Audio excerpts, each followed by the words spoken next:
সুনামগঞ্জের জগন্নাথপুর উপজেলা সদরের স্বরূপচন্দ্র সরকারি উচ্চ বিদ্যালয়ের শতবর্ষ উদযাপন 2026 এর সূচনা পর্বের উদ্বোধনী অনুষ্ঠান কেক কেটে উদযাপন করা হয়। সকালে বিদ্যালয় প্রাঙ্গণে শতবর্ষ উৎসব উদযাপন সূচনা পর্বের শুরুতেই প্রধান অতিথি হিসেবে বক্তব্য রাখেন বিদ্যালয়ের সাবেক শিক্ষার্থী ও শিক্ষক বিশিষ্ট রাজনীতিবিদ আবু হুরায়রা সাদ মাস্টার।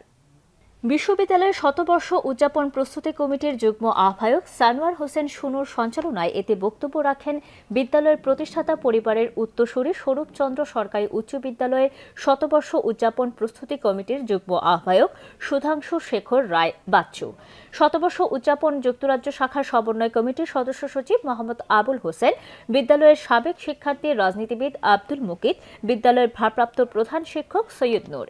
পরে কেক কেটে আনুষ্ঠানিকভাবে শতবর্ষ উদযাপন সূচনা পর্বের উদ্বোধন করেন বিদ্যালয়ের সাবেক শিক্ষার্থী ও শিক্ষক বিশিষ্ট রাজনীতিবিদ আবু হুরায়রা সাদ।